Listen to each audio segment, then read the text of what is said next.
কোন এনজিওদেরকে বিদেশি এজেন্ডা বাস্তবায়নের জন্য এদেশের মানুষ পঙ্গু হয় নাই।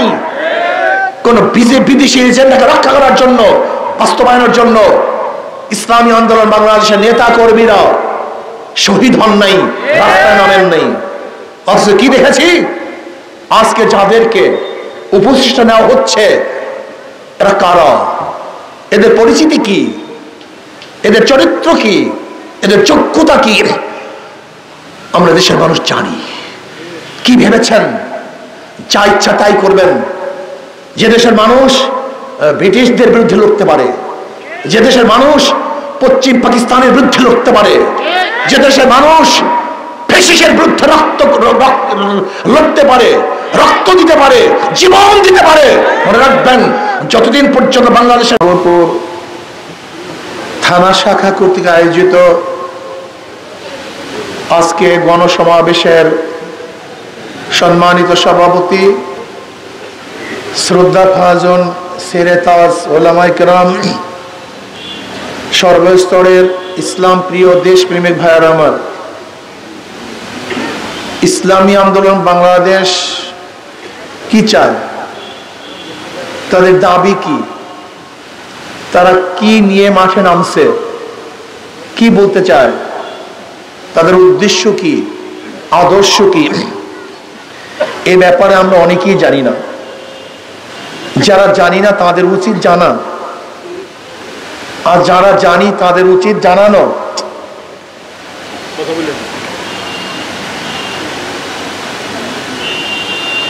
ইসলামী আন্দোলন বাংলাদেশ বিশ্বাস করে শুধু দেশ, দল, নেতা পরিবর্তনের মাধ্যমেই মানুষের শান্তি আসতে পারে না। উদাহরণ, এ দেশ বারবার পরিবর্তন হয়েছে। ব্রিটিশদের বিরুদ্ধে মুসলমান আন্দোলন করেছিল, ব্রিটিশ এদেশ থেকে পালাতে বাধ্য হয়েছিল। ভেবেছিলাম ব্রিটিশ চলে গেলেই বৈষম্য দূর হবে, মানুষ শান্তি পাবে, মানুষ মুক্তি পাবে।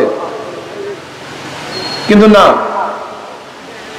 সংখ্যাগরিষ্ঠ হিন্দু মুসলমানদের সাথে বৈষম্য করছে, তাদের অধিকার দিচ্ছে না, বাকশক্তি হরণ করছে। মুসলমানরা চিন্তা করছে যদি মুসলমানদের জন্য আলাদা ভূখণ্ড করতে পারি তাহলে বৈষম্য দূর হবে, মানুষ শান্তি পাবে, মুক্তি পাবে। এর জন্য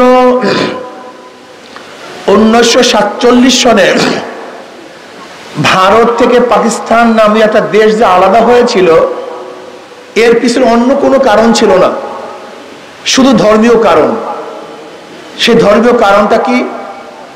সংখ্যাগরিষ্ঠ মুসলমান, পশ্চিম পাকিস্তানেরও মানুষগুলি সংখ্যাগরিষ্ঠ মুসলমান, পূর্ব পাকিস্তানের মানুষগুলিও সংখ্যাগরিষ্ঠ মুসলমান। কাজে ভারত থেকে দেশ আলাদা হওয়ার মূল কারণ ছিল ইসলাম। কাজে এই দেশ মুসলমানদের দেশ, অন্য কারণ না। মুসলমানদের জন্যই ভারত থেকে আলাদা হয়েছে, অন্য কারোর জন্য নয়।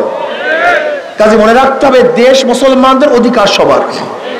দেশ অধিকার, যেরকম সলিমুল্লাহ ইউনিভার্সিটি, ঢাকা ইউনিভার্সিটি, এই ঢাকা ইউনিভার্সিটির যে ব্যক্তি প্রথম প্রস্তাব দিয়েছিলেন তিনি কে? নওয়াব সলিমুল্লাহ রহমতুল্লাহ আলী। তিনি কত একর জমি দান করেছিলেন? 600 একর। এই 600 একর জমির উপরে ঢাকা ইউনিভার্সিটি, ঢাকা মেডিকেল, বুয়েট।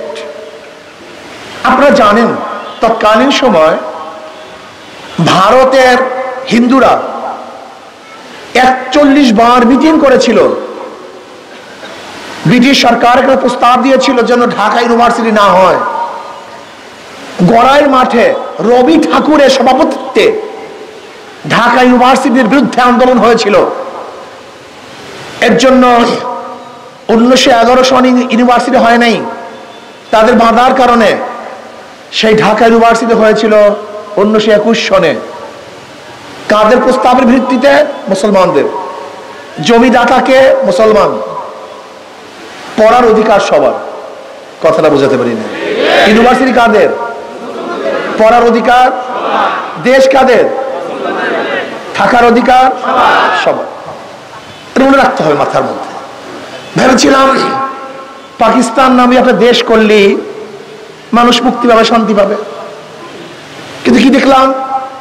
পশ্চিম পাকিস্তানের মানুষগুলি আবার পূর্ব পাকিস্তানের সাথে বৈষম্য করছে, আমাদের অধিকার দিচ্ছে না। আমরা স্বাধীন না, পরাধীন। আবারও চিন্তা করলাম, যদি পশ্চিম পাকিস্তান থেকে পূর্ব পাকিস্তানকে আলাদা করে স্বাধীন রাষ্ট্র করতে পারি, তাহলে কি দূর হবে? বৈষম্য দূর হবে। কথা বলেন না কেন? কি দূর হবে? মানুষ অধিকার ফিরে পাবে। কাজী ৭১-এর স্বাধীনতার স্লোগান কি ছিল জানেন? অধিকাংশ মানুষ জানে না, আমাদের ছাত্ররাও জানে না। সমস্যা এখানে। স্বাধীনতার স্লোগান ছিল ৩টা: সাম্য, মানবিক মর্যাদা, সামাজিক ন্যায় বিচার। আমরা অনেকেই মনে করি স্বাধীনতার স্লোগান ছিল জাতীয়তাবাদ, ধর্মনিরপেক্ষবাদ, গণতন্ত্রবাদ, সমাজতন্ত্রবাদ। আসলে মানুষের জানাই নেই এটা ৭২-এর সংবিধানের মূলনীতি। স্বাধীনতার ভিত্তি ছিল সাম্য, মানবিক মর্যাদা, সামাজিক ন্যায় বিচার। স্বাধীন হয়ে গেছে ৭১-এ, আর সংবিধান রচিত হয়েছে ৭২-এ। তার ৭২-এর সংবিধান, এটা ৭১-এর সূচনা হয় কিভাবে? এটা ৭১-এর স্লোগান হয় কিভাবে? মানুষের মাথার অবস্থা বুঝেন? কত বড় জাহেল! স্বাধীন তো হয়েই গেছে, সেই ৭২-এর সংবিধানের স্লোগান ৭১-এর স্লোগান হয় কিভাবে? আসলে আপনারা জানেনই না। সমস্যা এখানে, মূল সমস্যা এখানে। আসলে ভারতের সংবিধানের মূল নীতি 4টা। কয়টা? জাতীয়তাবাদ, ধর্মনিরপেক্ষবাদ, গণতন্ত্রবাদ, সমাজতন্ত্রবাদ। এটা হলো ভারতের সংবিধানের মূল 4 নীতি। ভারতের চাপে আমাদের বাংলাদেশের সংবিধানের মধ্যেও সেই ভারতের মূল নীতি চাপিয়ে দেওয়া হয়েছে। কাজে মূল নীতি ভারতের, বাংলাদেশের মানুষের নয়। জানতে হবে, বুঝতে হবে। বাংলাদেশ স্বাধীন হওয়ার স্লোগান ছিল সাম্য, মানবিক মর্যাদা, সামাজিক ন্যায় বিচার। তার মানে বাংলাদেশের প্রত্যেকটা নাগরিক সমান, সাম্য। বাংলাদেশের প্রত্যেকটা নাগরিকের মর্যাদা দিতে হবে, চাই সে ঋষি হোক, কামার হোক, মজদুর হোক, তাঁতি হোক, সে জেলে হোক, মেতর হোক, সে যেই হোক না কেন, বাংলাদেশের প্রত্যেকটা নাগরিকের মর্যাদা দিতে হবে এবং প্রত্যেকের জন্য ন্যায় বিচার প্রতিষ্ঠিত করতে হবে।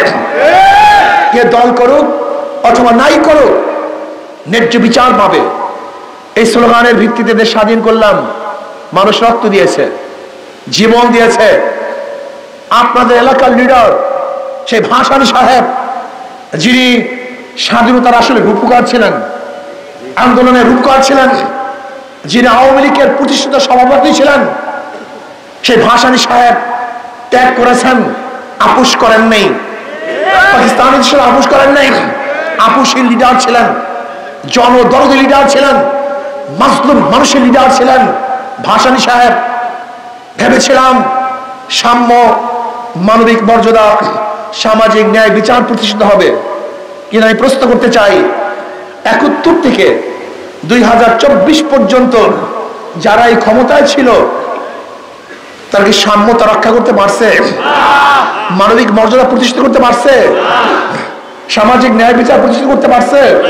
তার মানে যারা ৭১ রক্ত দিয়েছিল তাদের রক্ত বৃথা হয়েছে, তাদের রক্ত কাজে লাগে নাই, স্বাধীনতা ব্যর্থ হয়েছে। আবার ২০২৪ ৫ই আগস্ট অনেক মানুষ শহীদ হয়েছে, অনেক মানুষ পঙ্গু হয়েছে। আমাদের জীবনের মায়া ত্যাগ করে রাস্তায় ছিলাম ফ্যাসিস্টকে দূর করার জন্য, সাম্য, মানবিক মর্যাদা, সামাজিক ন্যায় বিচার প্রতিষ্ঠিত করার জন্য, যেখানে বাংলাদেশের টাকা লুটপাট হবে না, মানুষের খেটে খাওয়া অর্থ বিদেশে পাচার হবে না, বাংলাদেশের প্রত্যেক মানুষ আনন্দে চিত্তে বসবাস করবে, বাংলাদেশের কোনো মানুষ বস্ত্রহীন থাকবে না, বাংলাদেশের কোনো মানুষ ক্ষুধার তাড়নায় ধুকে ধুকে মরবে না, বাংলাদেশের কোনো মানুষ ক্ষুধার তাড়নায় তার বাচ্চাকে বিক্রি করবে না। বাংলাদেশের কোন মানুষ ক্ষুধার তাড়নায় পরিবারের সবাইকে নিয়ে আত্মহত্যা করবে না। আমার বাংলাদেশে একজন মানুষও বস্ত্রহীন থাকবে না। চিকিৎসার অভাবে বাংলাদেশে একটা মানুষও মারা যাবে না। যেখানে বাংলাদেশের প্রত্যেক মানুষের অধিকার ফিরে পাবে। আজকে হাজারো গরিব মেধাবী সন্তানেরা অর্থের অভাবে উচ্চ শিক্ষায় শিক্ষিত হতে পারছে না, তাদের উচ্চ শিক্ষায় শিক্ষিত করতে হবে। আজকে বাংলাদেশের হাজারো নারীদেরকে ধর্ষণ করার পরে হত্যা করা হয়, আমার বাংলাদেশে একটা নারী হত্যা হবে না। আজকে বাংলাদেশের হাজারো নারীদের মুখের মধ্যে চেহারার মধ্যে এসিড নিক্ষেপ করে দগ্ধ করা হয়, আমাদের একজন মা বোন অপমানিত হবে না। আজকে বাংলাদেশের কোন কৃষক, শ্রমিক, মাজলুম, তাঁতি, কামার, জেলে, মুসলমান, হিন্দু, বৌদ্ধ, খ্রিস্টান কার মধ্যে বৈষম্য থাকবে না।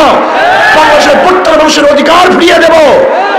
চাঁদাবাজি থাকবে না, জুলুম অত্যাচার থাকবে না।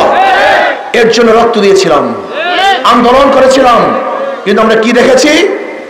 5ই আগস্টের পরে আবারও জুলুম, আবারও অত্যাচার, আবারও চাঁদাবাজি, আবারও মিথ্যা মামলা, আবারও বিচারহীন খুন। এর জন্য মানুষ রক্ত দেয় নেই, এর জন্য মানুষ জীবন দেয় নেই, চাঁদাবাজি করার জন্য জীবন দেয় নেই, কোন দলকে অবৈধ ক্ষমতা দখল করার জন্য আবু সাইদ মুক্ত রক্ত দেয় নাই।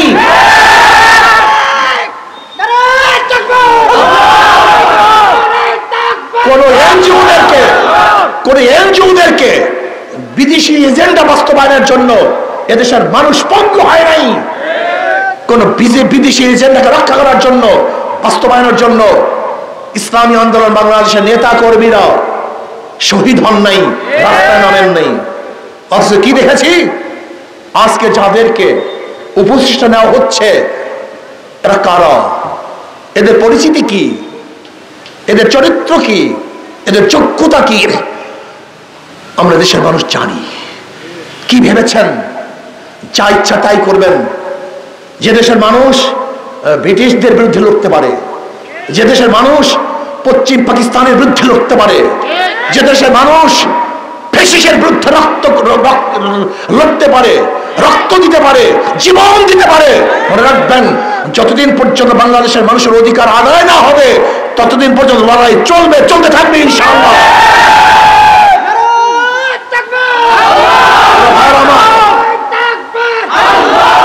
আমার যুবক বন্ধুরা, আমার ছাত্র বাবারা, এর কারণটা কি? বারবার রক্ত দিয়েছ, এর কারণটা কি? বারবার রক্ত দেন, জীবন দেন, কিন্তু মানুষের ভাগ্যের পরিবর্তন হয় না কেন? এর মূল কারণ হলো আমাদের শায়খ মোর্শেদ বরাল্লাহ মারকাজি অনেক আগেই বলেছেন, মাদার গাছ লাগিয়ে আমের আশা করা যায় না, তেঁতুল গাছ লাগিয়ে মিষ্টি ফলের আশা করা যায় না। উদাহরণস্বরূপ একজনের নাম এ, একজনের নাম বি, একজনের নাম সি। এও চোর, বিও চোর, সিও চোর। ক্ষমতা আছে এ, সে কি করবে? কথা বলেন। হটাও এ, আন্দোলন সংগ্রাম, বসাও বি, সে কি করবে? আবারও হরতাল, অবরোধ, হটাও বি, বসাও সি, কি করবে? কারণটা কি?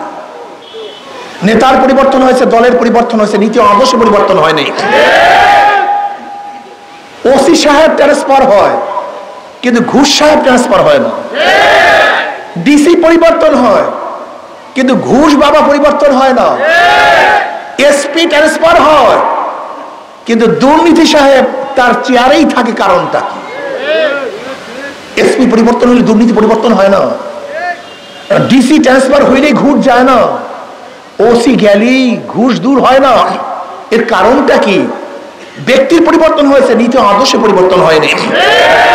আমি জনগণকে বলবো, আপনারা বারবার ভুল করেছেন, বারবার ভুল করেছেন। এতদিন চাঁদা তুলছে লেন্টু, এখন চাঁদা তুলে ফেন্টু। এতদিন দুর্নীতি কেন্টু, এখন দুর্নীতি করে লেন্টু। শুধু হাতের পরিবর্তন হয়েছে, চাঁদার পরিবর্তন হয়নি। শুধু ব্যক্তি পরিবর্তন হয়েছে, জুলুমের পরিবর্তন হয় নাই। মনে রাখতে হবে, চোরের মাধ্যমে চুরি বন্ধ করা যায় না, দুর্নীতিবাজের মাধ্যমে দুর্নীতি বন্ধ করা যায় না, সন্ত্রাসের মাধ্যমে সন্ত্রাস বন্ধ হয় না। কাজে চোর ডাকাত বদমাশদেরকে যতদিন পর্যন্ত ক্ষমতায় নেবেন ততদিন পর্যন্ত আন্দোলন করবেন, সংগ্রাম করবেন, নীতি ও আদর্শে পরিবর্তন না হওয়া পর্যন্ত মানুষের ভাগ্যের পরিবর্তন হবে না। এই জন্য আসুন, শুধু নেতা নয় নীতির পরিবর্তন চাই, শুধু নেতা নয় নীতির পরিবর্তন চাই। এমন একজন লিডার, এমন একজন নেতা বসাতে হবে, ক্ষমতা নিতে হবে যাদের মধ্যে আল্লাহর ভয় আছে, যারা আল্লাহকে ভয় করে, আল্লাহর সামনে দাঁড়িয়ে হিসাব দেওয়ার দিনকে ভয় করে। তারা যতদিন পর্যন্ত ক্ষমতায় যাবে না ততদিন পর্যন্ত দুর্নীতি হবেই হবে, বন্ধ হবে না। এর জন্য জনগণকে ঐক্য হতে হবে। দেখেন রাজনীতিবিদরা স্বার্থপর, এরা স্বার্থবাজ, এরা যে কোনো স্বার্থের কারণে যে কোনো জিনিস করতে পারে। আপনি কি দেখেন না ইদানিং বিএনপির চরিত্র দেখছেন না? তাদের অবস্থা কি চলতেছে? হ্যাঁ, চোরে চোরে হালি, এক চোরে বিয়া করে আর এক চোরের হালি, কন্ট্রাক্ট। এই 71 থেকে 2024 পর্যন্ত কম্প্রোমাইজে দেশটাকে লুট করছে, চুরি করছে, ওরা ডাকাতি করছে, ওরা দেশকে লুটপাট করার চক্রান্ত করতেছে। কাজ জনগণ ঐক্য হন, জনগণ ঐক্য হন, আমরা না, নেতারা না, জনগণ ঐক্য হন। যে দলের মধ্যে, যে ব্যক্তির মধ্যে দুর্নীতিবাজ আছে, চোর আছে, গুন্ডা আছে, চাঁদাবাজ আছে, ধর্ষক আছে, খুনি আছে, আপনারা তাদেরকে বয়কট করেন। ওদের দল করব না, ওদেরকে ভোট দেব না। যদি আপনারা ঐক্যবদ্ধ হন, ভোটাররা, জনগণ, তার কোনো দুর্নীতিবাজ বাংলাদেশে স্থায়ী হবে না, ক্ষমতায় যাবে না। আসুন, যদি মনে করেন ইসলামী আন্দোলন বাংলাদেশের সূচনা থেকে আজ পর্যন্ত তাদের কথা এবং কাজে মিল আছে, করতে পারেন। যদি বলেন আমাদের চেয়ে ভালো কোনো দল আছে, করতে পারেন। আমি এই কথা বলবো না সবাইকে ইসলামী আন্দোলন করতে হবে, আমি বলবো এমন এক দল করতে হবে যারা মানুষের অধিকারকে ফিরিয়ে দিবে, যারা সাম্য, মানবিক মর্যাদা, সামাজিক ন্যায় বিচার প্রতিষ্ঠিত করবে, যারা আল্লাহকে ভয় করে শাসন কার্য পরিচালনা করবে। এরকম ব্যক্তিদের ক্ষমতা বসান, ইসলামী আন্দোলন দরকার নেই। যার মাধ্যমে এদেশে মানুষ শান্তি পাবে, আবার তাদেরকে গ্রহণ করুন, কিন্তু চোর ডাকাত বদমাশদের কোনো অবস্থাতেই ভোট দিবেন না। প্রিয় ভাইরা আমার, ইসলামী আন্দোলন বাংলাদেশের প্রতীক হাত পাখা, এটাকে শান্তির প্রতীক বলা হয়।